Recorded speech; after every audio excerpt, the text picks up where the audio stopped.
O momento em que você quer desistir é exatamente o momento em que você não pode. Você já chegou num ponto onde olhou para sua própria vida e pensou: não tem mais volta. Não é drama, não é fraqueza, é aquela sensação física, real, que sobe do peito e aperta a garganta quando tudo o que você construiu começa a desmoronar ao mesmo tempo. O projeto que não deu certo, o relacionamento que acabou, a saúde que traiu, o dinheiro que foi, a pessoa que você era antes, que você não sabe mais onde está. E nesse momento, nesse exato momento, aparece a voz, suave, convincente, quase racional. Ela diz: talvez seja a hora de parar. Hoje eu vou te falar sobre homens que ouviram essa voz, que viveram situações que fariam qualquer pessoa razoável parar, que perderam tudo que era visível e ainda assim encontraram algo que não podia ser tirado. Homens que viveram há 2000 anos, que não tinham terapia, redes de apoio, autoajuda, tinham filosofia, tinham os princípios estoicos. E esses princípios funcionaram de uma forma que nenhum conselho moderno consegue replicar. Mas antes de entrar na história do primeiro deles, eu preciso te fazer uma pergunta que vai definir tudo o que vem depois. O que você faz com a dor quando ela não tem saída visível? A resposta que os estoicos encontraram vai contra tudo que instintivamente queremos fazer. E é exatamente por isso que funciona. Fica comigo. Por que desistimos quando mais precisamos continuar? Existe uma pesquisa fascinante e perturbadora, feita com nadadores de elite. Pesquisadores colocaram 2 grupos na água. Ambos deveriam nadar o máximo que conseguissem. Ao primeiro grupo, eles disseram a hora exata em que poderiam parar. Ao segundo grupo, não disseram nada. Apenas: vamos te falar quando terminar. O segundo grupo desistiu muito antes. Muito antes. Não porque eram mais fracos, não porque tinham menos preparo, porque sem um horizonte, o cérebro humano interpreta o sofrimento como infinito. E diante do infinito, desiste. Os estoicos entenderam isso 2000 anos antes dessa pesquisa existir. Eles não chamavam de horizonte, chamavam de finis, o propósito final, o ponto de orientação que transforma o sofrimento insuportável em sofrimento com sentido. E a diferença entre os dois é a diferença entre quebrar e continuar. O problema é que quando tudo parece perdido, o propósito some primeiro. A dor entra, o propósito sai, e você fica com o peso sem a direção. É exatamente para esse momento que os estoicos desenvolveram um conjunto de práticas que vou chamar ao longo desse vídeo de a arquitetura da resistência. Não são motivações, não são frases bonitas. São ferramentas testadas por homens que perderam impérios, família, liberdade, reputação, e ainda assim não se perderam. O primeiro deles perdeu tudo de uma vez, em um único dia. E o que ele fez nesse dia, você provavelmente nunca ouviu contar dessa forma. Não fuja da dor. Atravesse ela. A história de Sêneca e o dia em que tudo acabou. Era o ano 65 depois de Cristo. Sêneca tinha 69 anos. Era um dos homens mais ricos, respeitados e influentes de Roma. Tinha sobrevivido a exílios, intrigas políticas, doenças graves. Tinha construído uma vida inteira baseada na filosofia estoica. E então chegou o mensageiro do imperador Nero. A mensagem era simples. Sêneca havia sido acusado de conspiração. A sentença já estava decidida. Ele deveria tirar a própria vida ainda naquele dia. Em qualquer outra história, esse seria o fim. Mas o que os relatos históricos descrevem e que Tácito documentou é algo que vai ficar na sua cabeça depois que você ouvir. Sêneca reuniu os amigos ao redor e, em vez de chorar, de implorar, de entrar em colapso, ele começou a falar, não sobre a injustiça, não sobre Nero, não sobre o que poderia ter sido diferente. Ele falou sobre o que ninguém podia tirar dele. Disse: a fortuna pode tirar o que ela mesma deu, mas ela nunca pode tirar o que você se tornou. Ele estava atravessando, não fugindo. Esse é o primeiro princípio estoico da resistência. Não fuja da dor. Atravesse ela. E existe uma diferença brutal entre as duas coisas. Fugir da dor é o que fazemos quando distração, negação ou capitulação parecem mais racionais do que sentir. Atravessar a dor é reconhecê-la como real, como presente, como legítima. E ainda assim mover um passo. Só um. Os estoicos tinham um exercício para isso. Chamavam de premeditatio malorum, a premeditação dos males. Não é pessimismo, é o oposto. É o ato de olhar para a pior hipótese com os olhos abertos, antes que ela chegue, para que quando chegar, ela não te paralise, porque a paralisia não vem da dor. Vem da surpresa da dor. Quando você já contemplou a possibilidade de perder o emprego, a relação, a saúde, a reputação, e ainda assim escolheu continuar caminhando. A chegada da perda não apaga você. Ela ainda dói. Muito. Mas não te apaga. Agora, eu preciso te dizer algo que vai parecer contra-intuitivo. Esse princípio tem um inimigo direto. Um padrão de pensamento que a maioria das pessoas usa justamente quando está tentando ser forte. E que, na verdade, é o que mais as enfraquece. Esse padrão tem um nome. E eu vou te mostrar exatamente como ele funciona. Logo depois de te contar o que aconteceu com o homem que talvez tenha enfrentado a situação mais impossível de toda a história estoica. Controle o único território que ninguém pode invadir. Epicteto, o escravo que era mais livre que o seu dono. Imagine que você não tem nome próprio reconhecido, que seu corpo literalmente pertence a outro homem, que você pode ser vendido, punido, mutilado, separado de tudo que ama, sem aviso, sem recurso, sem direito de recurso. Essa era a realidade de Epicteto. Ele nasceu escravo em Hierápolis, cidade da Frígia, provavelmente por volta do ano 50 d.C. Seu nome significa, literalmente, o adquirido, uma propriedade com nome. Seu dono, Epafrodito, era liberto do imperador Nero, e de acordo com relatos históricos, certa vez ele quebrou a perna de Epicteto deliberadamente, por diversão, para provar que podia. Epicteto, enquanto a perna quebrava, disse calmamente: "Vai quebrar." Quando quebrou, disse: "Eu te avisei." Isso não é lenda.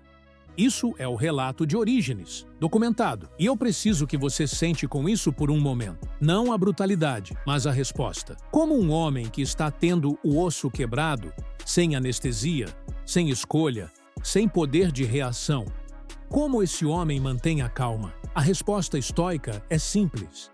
E é a mais difícil coisa que você vai ouvir hoje.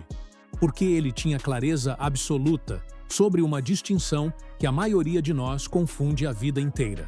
O corpo de Epicteto pertencia a Epafrodito. Os julgamentos, escolhas, valores e respostas internas de Epicteto não pertenciam a ninguém. Ele chamava isso de to ef hemin, o que depende de nós. E esse território, o único território que nenhuma força externa pode invadir, era onde ele vivia de verdade. Agora me diz, quando tudo parece perdido na sua vida, o que exatamente você sente que perdeu? Na maioria dos casos, o que perdemos são coisas do primeiro tipo. Coisas externas, emprego, relação, reputação, dinheiro, saúde, coisas reais, coisas que doem. Mas a dor vira desespero quando confundimos a perda do externo com a perda do interno. Quando acreditamos, mesmo que inconscientemente, que perdemos quem somos junto com o que tínhamos. Epicteto passou a vida ensinando uma coisa só: você nunca perdeu o que importa, porque o que importa nunca estava fora de você, mas aqui está, onde isso fica realmente poderoso, e onde a maioria das interpretações do estoicismo erra completamente.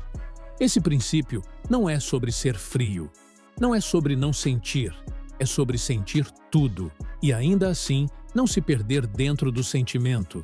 Porque existe um passo entre sentir e se perder que quase ninguém conhece. Os estoicos tinham um nome para ele, uma prática específica que Marco Aurélio usava toda manhã antes de enfrentar o dia. E quando eu te mostrar o que era, você vai entender por que ele conseguia governar o maior império do mundo, enquanto também enterrava filhos enfrentava guerras e lidava com uma doença crônica que o acompanhou por décadas. Use o obstáculo como combustível. Marco Aurélio e a arte de transformar resistência em avanço. 161 d.C., Marco Aurélio assume o trono de Roma. Nos 20 anos seguintes, ele vai enfrentar a peste antonina, que mata 5 milhões de pessoas, guerras nas fronteiras do império, traição de generais de confiança, a morte de múltiplos filhos, uma doença que lentamente corrói seu corpo. E em meio a tudo isso, ele escreve. Não decretos, não estratégias militares. Escreve para si mesmo, medita em voz escrita, questiona, corrige, recomeça. E numa dessas entradas, livro 5 das Meditações, ele escreve a frase que se tornou o núcleo de toda a filosofia estoica da resistência. O impedimento à ação faz avançar a ação. O que está no caminho, torna-se o caminho. Lê de novo. O que está no caminho, torna-se o caminho.